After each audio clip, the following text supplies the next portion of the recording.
Hello, good evening. I know I said 5:30, right? Well, you can join me at 5:30. I just had to go on. I thought it's 5:30, but then it's good, it's all good. This is the TLOG Live, the TLOG platform live, the True Love of God platform. My name is Chris Paulo Taibe, and of course I'm your host. And today we continue what we started yesterday, and that is the responsibility of the church to you and its community of operation, at least. Yesterday we talked about, we had a lot of scriptures. Some I would remind you by way of rereading them. And of course, I will also, what I'm going to do now, talk about an addendum, actually, which I will tell you. But before the addendum, my usual, my usual introduction. And that's to remind you that I'm not here as a pastor. I'm not ordained by anybody, and I don't need to be ordained by anybody, any man. That my God does not tell me he's worthy to ordain me for him, for his work. I'm not boasting here, I'm not being arrogant, but I'm just telling you the truth. So I'm not your kind of pastor. I'm not ordained. I don't work for any church, but I work for God. And it's deliberate that I'm not answering pastor here. But I know that title demands so much responsibility, which I do not see myself ready to take on. And also that I'm here by virtue of inspiration. Yes, a lot of people have been telling me right from like 2-3 decades ago, in various churches I've been in, where they say, look, you're a pastor, you have to be a pastor. And some people also telling me, no, you have to work for God, or you're going to work for God. And I keep saying, if this, what we're doing here, is the result of all that call, all that prophecy or projection, well, to God be the glory. But I know that I'm not here with any chip on my shoulder. I'm here as a sinner, just like you. I'm a regular guy, yeah, but I don't do bad things. I don't break the law. I'm just a regular, normal, average person who does good, who is nice, and who stays on the right side of the law. At least that is the minimum average for you to begin to climb up the ladder of righteousness, to be worthy of God's glory, God's relationship with God. Excuse me. So that's it. So I'm here just a normal person, and I'm here to share my experiences with you and exchange ideas with you, and move on from there. Fine, good. So that's it. After yesterday's session, some people called me as usual, and one of those who called me, Dr. Olayiwola Obadi. Yeah, he's a dentist. And way back when we were in secondary school, he actually introduced me to theater arts because he was the president of the drama club in Lagos City College then. And today he's a dentist. And today again, he is the president of the old school, La Sequoia Old School Association. So you see, we last met 83, I believe, 83, I believe, and today is 2023, that's 93, 2003, 2013, 40 years later. So you can see we come way back. And so he was here yesterday. I pray he will be here today. And he's also a pastor, and I thank God for his life. I'm really excited that he's a pastor. And so he told me, he made some contributions yesterday. So right after the session, he called me and we had a long session together conversing about the topic. And he did remind me that, it's not all of the churches that are guilty of what I said yesterday. Oh yes, there is not all. I'm talking about the top level one, the top echelon. Because I know very small churches that are struggling to survive, that are barely surviving, and But of those ones, the ones that really touch me too are the ones that are outposts of these big churches. Uh-huh. These big churches deliberately neglect those small churches, place them on some deadline. Indeed, I hear that some of these big churches are franchise. If you have the money, you can buy the franchise and go and open their branch or rebrand yourself somewhere. I don't know about the sharing formula for the offering tithes and God knows what. Because I don't know where in the Bible where the house of God becomes a franchise for people to be buying, and but I do know that some of these churches, big churches too, it's not about money. It's not about the money. Don't just fool yourself. Don't get it twisted. It's all about the money. Only God can save us here. It's all about the money. And they forget. And they are the ones who preach Matthew 6, verse 33. That you should concentrate on God and every other thing will come. I'll send you that quote. They are the ones who preach this thing. So they don't have the faith to believe that scripture and concentrate on winning souls and winning lives, not winning them for money and statistics to grow their bank accounts, but winning them as human beings to grow kingdom's bank accounts.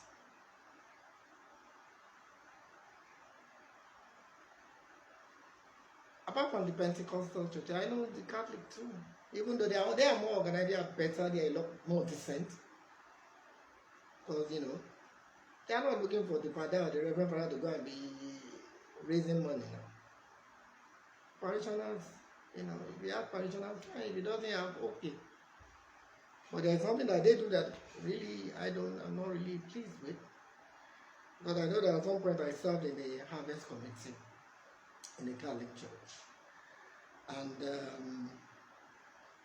that was when I knew the whole system, and I felt it was rotten, and I felt it was indecent, and I make bold to say that here, where if you this the church that they make this particular party they make money, just all of them, they make money, they are making money, they make money each year's harvest, right? So you have money saved up from last year's harvest. So for this year's harvest, you are now telling the new committee, you are not going to give them a dime. You don't give them a kobo from the money you saved up last year. They have to go by themselves and start scrounging and everything, levying themselves, to go and now raise money. And of course, they all do it with some kind of excitement. I joined, but I know that at the time I joined, I was conscious enough to say, this is not right. That this is not right. The Catholics are particularly guilty of this. They know how to make the money, suck the money from you. But for them to release the money for you to do the job for the church, becomes something difficult. Is that not untidy? Is that not indecent? Personally, I don't like it, and I'm sure, for those who have an open mind, they will know that it could be done in a better way. So that's what the Catholics do.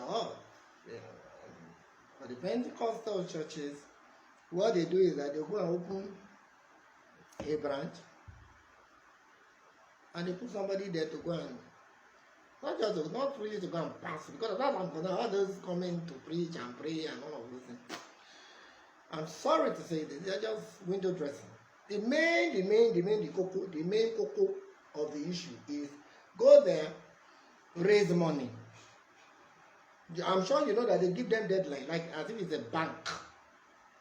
They give them deadline. Maybe we saw the scandal last was it last year or a year ago or two, when some pastors were accusing the winners, Chapel Geo, sacking them for whatever.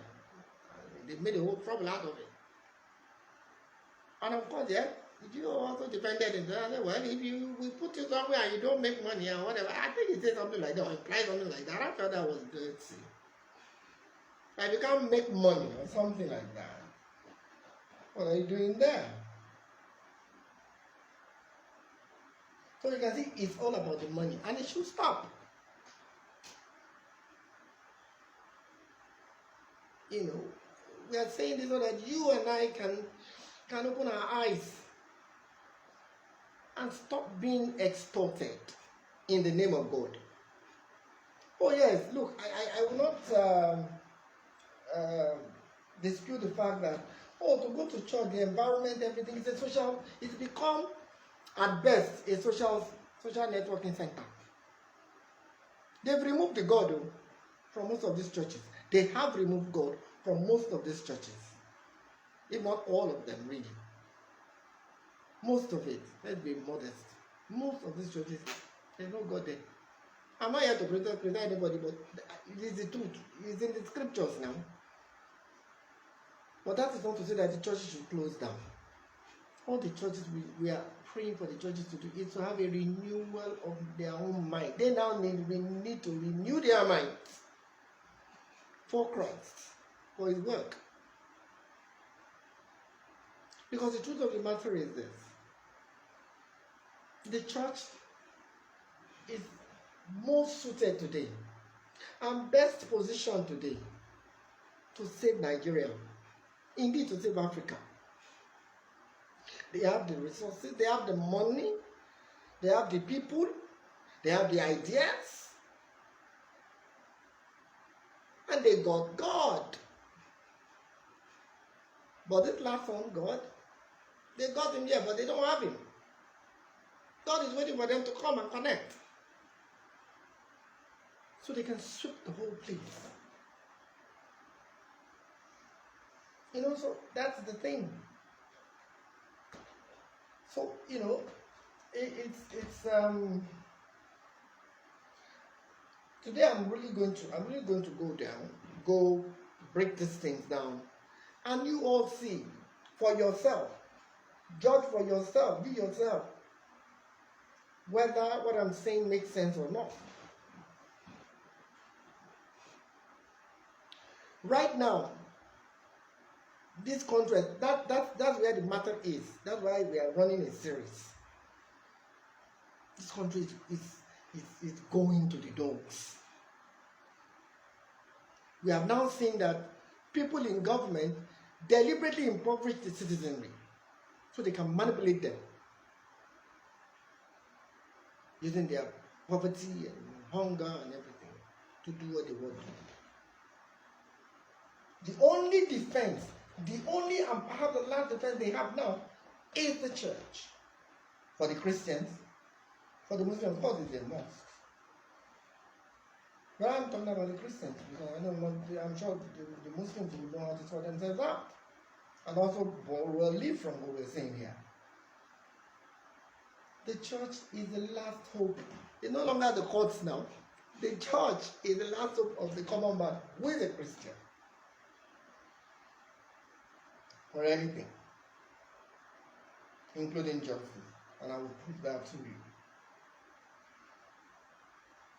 Because as we speak, and I'm going to use one or two of these churches so that you understand what I'm saying.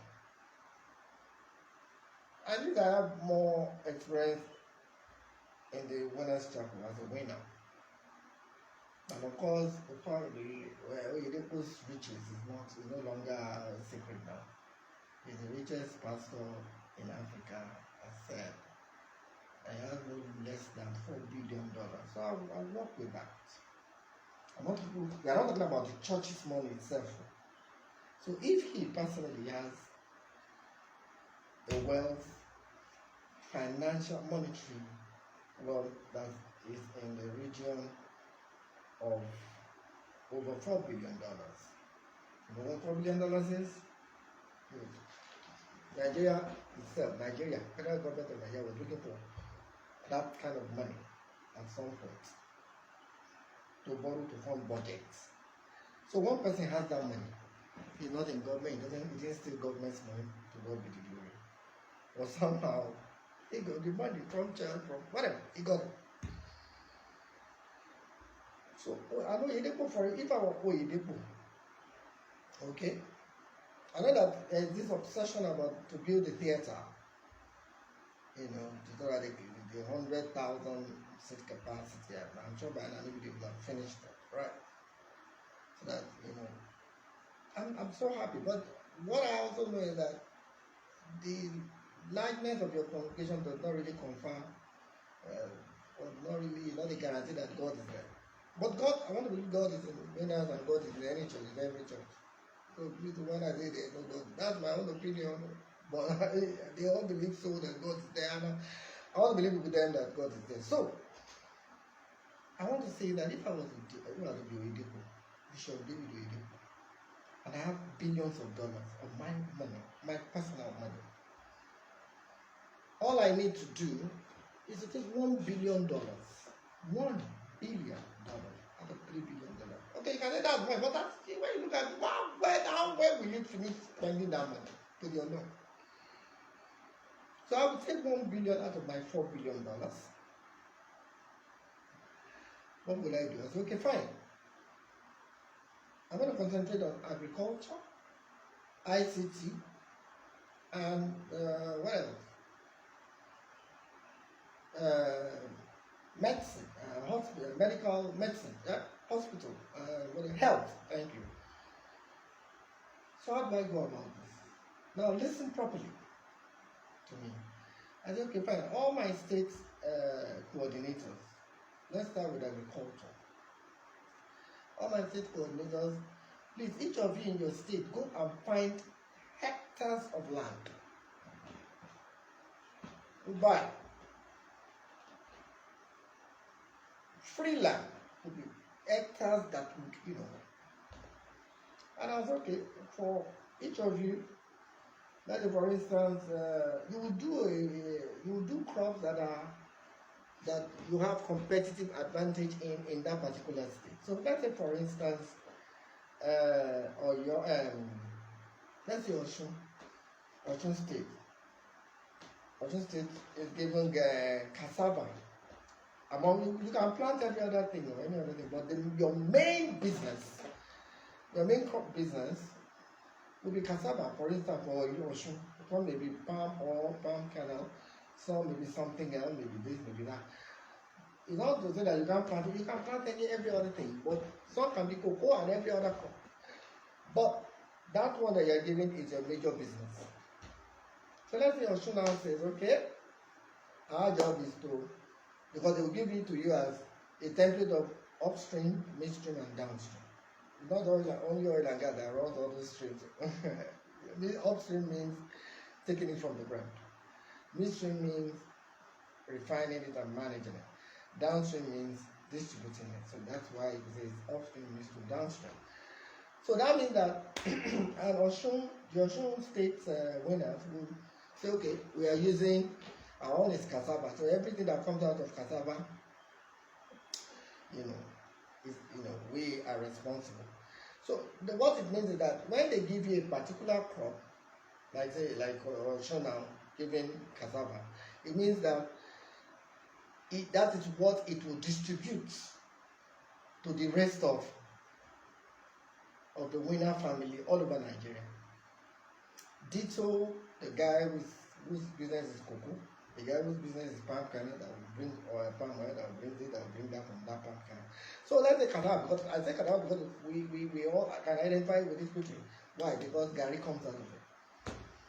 So let's say to the extent that Osun State comes with millions of bags of Gary. Follow my story now. Are you telling me that it's not possible? It's possible now. They buy land every day for church building. So you can buy land to do agriculture, to plant food, to plant crop. Do you have to have a calling to be planting crops? Otherwise, if you say you need to have the calling from God to plant food that your people will eat, then you need calling to chop now. So let's put all those calling aside.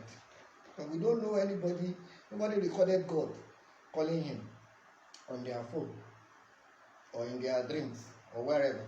But we give it to you that we were not there, God called you. So if I was for instance, that's what I would do. So let us show now brings so millions of Gary, bags of Gary, real good Gary, organic Gary, undiluted, good.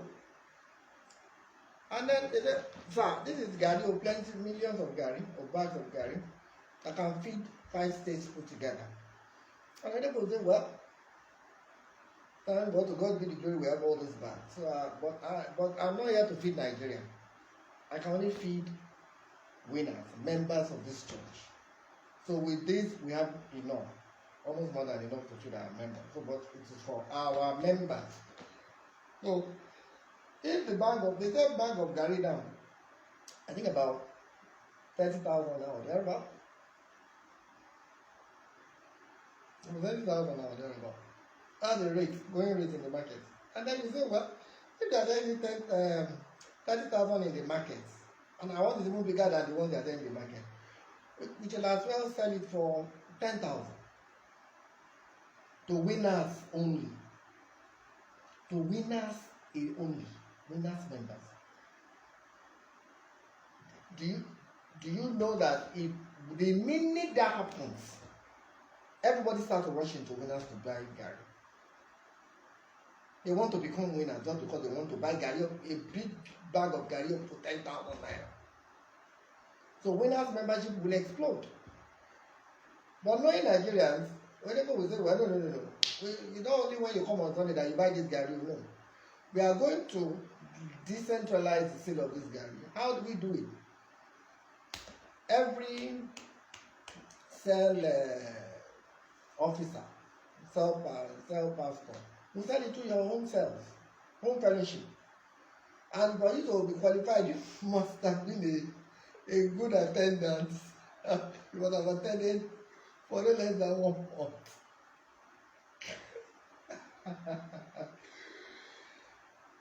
Home fellowship of winners will explode. Indeed, that theater they want to do, they will finish it today, tomorrow, then, because there will be no space. All those ones that we are sharing flyers, flyers then, come and do testimony, come and you won't need it. You won't need it. You won't need it. People will naturally flock inside to the church. That's even a part of the story. The great news there is that Gary, sale of Gary outside in the open market will crash. It will crash. Are you telling me that that's not possible? No. Are you telling me it's not possible? Of course it is possible.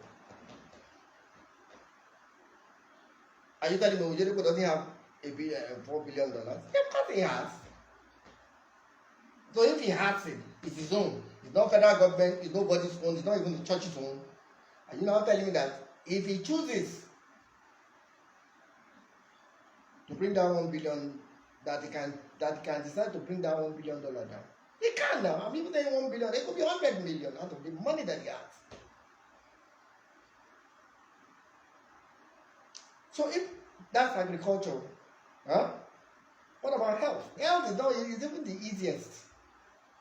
Health is the easiest. Health, hospital.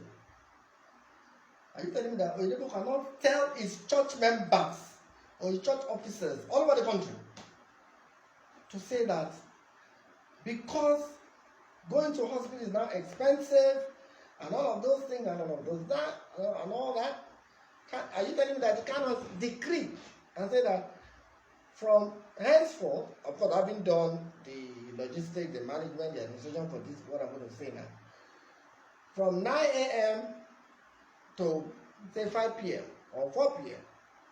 every weekday, turn your churches into your church auditorium into an improvised primary health care center, where people can come and check their blood pressure, do the primary health basics, so that they can decongest the general hospital, so they don't go and be spending too much money. For that, you can get them to pay, and the Nigerians will pay. Because it's your church, you can say that let them pay 1,000 naira or 2,000 naira monthly for their primary health care. Of course, what I'm telling you, yes, I'm confessing, I've done it as a proposal and sent it to them, at some point, even sent it to a Catholic diocese. I don't want to mention which of them. But you see, they turn the other eye. Sometimes, so I'm saying this in the open. So if you want to go and do it. All I'm interested in is let the people feed. Let the people live. Let your members feed. Let your members live.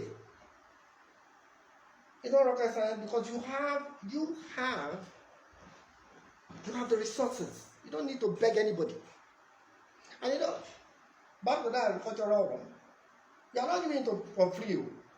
Don't forget the refining machine for the cassava, the land, the people, everybody, everything concerning this project is your own. The money is coming back to the church. Don't forget, the money will even multiply. The money you make will be far more than the one you make in offering and tithe. So you are creating an economy. That's where I'm going. With $1 billion, you can create successfully a winner economy for winners members.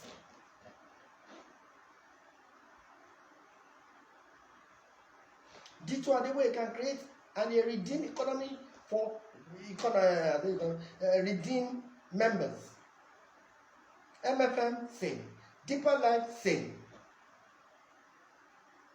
Can you imagine when each of you, just even this word I've mentioned, just this top word I've mentioned, just this fact, the winners, redeem, MFM, Deeper Life, which other big churches there? Deeper Life, then even the top white garment churches, they can do it. Not our smaller ones, the top ones. I know once you start, it will percolate down the line. The smaller ones too will be trying. But there are medium ones. This Christian Anglican church. Alright? And on and on, there's Suleiman, his church. If these people can do this for their members, the economy of this country will turn around. People will even love God more, will serve God more. Because you will win souls easily.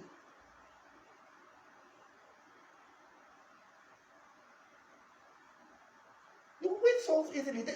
You won't need, because then, just as it said here in Galatians 6:2, carry each other's burdens, and in this way you will fulfill the law of Christ. That's what you've done. And you've turned that burden into an economic advantage. That's where it all is now. Let's stop deceiving ourselves. Okay, so for instance, you build Covenant University, for instance, but you can still use money to build a mass school for your members who cannot afford the Covenant University. You can build a mass university for the winners who cannot afford that and still maintain that standard. Because the standard Covenant is anchored on your leadership skills and your leadership monitoring of that university. So it's not, we know how these things they go. So this is what it's all about. Because if you can run businesses for your own personal self, you can run businesses for the members of your church, for the church to help members, and also for the church to make money through. That's the concept of the first church now. Well, it's an abridged concept because you can almost say it's a bit of corrupted concept of it because that one was absolute. All you had, you put it in. You won't remove one dime. Everybody brought everything they had, into the collective purse. But we're even saying you don't need to do that. Just take a fraction of of your money that makes you the richest person, and all these other people that have this kind of money up to your level, and do this good for the people. Everybody, and that thing. I know that this is where I'm bringing out now for the first time in public. I've discussed this variously with people, with pastors who are close to the churches that I'm talking about, to the pastors, the GO that I'm talking about. And they will keep saying, is it some will say at the end, is it a calling? This is what government should do. Do you think you have a government? I'm sorry to say, but that's the truth that we have a government. Have we ever really had a government? We are the ones that are governments now. Are we supposed to provide our own water, provide our own light, provide our own road, provide our own what now? Our own health care? Is it not government who's supposed to do all of that? So if we ask our church to help us, because our church has the resources almost to the level of government, to play that role for us, so that we can have enough life to go to serve God. Not as Moses told Pharaoh that day. Let my people go so that they can go worship their God. Let my people go means, in this context, allowing your people to enjoy, to have access to the basics of life that their government cannot provide for them. The missionaries who built schools way back then, were they governments? They made it free of charge for those of you now who are running schools and running school for the highest bidder. It was free, all of us enter now. And we all ate food. So I'm dwelling on this because especially today, people are likely, in fact, not people, people are losing faith. And most of them are living God's calm in droves. Not because they want to live, but because you are not helping them. You are not doing what you should do for them, that God has given you to do for them. So those are migrating to the devil's camp, to engage in Yahoo plus, money ritual, kidnapping, killing, bullying, stealing, economic sabotage, looting, because you are not doing what you should do. And indeed, I am calling you out now to do what you should do. Oh, I know that Bishop Ibu is in there. He doesn't get that. Right now, if your pastors won't do this, oh my God, they've taken my rights. If your pastors won't do this, I have to finish this discussion now.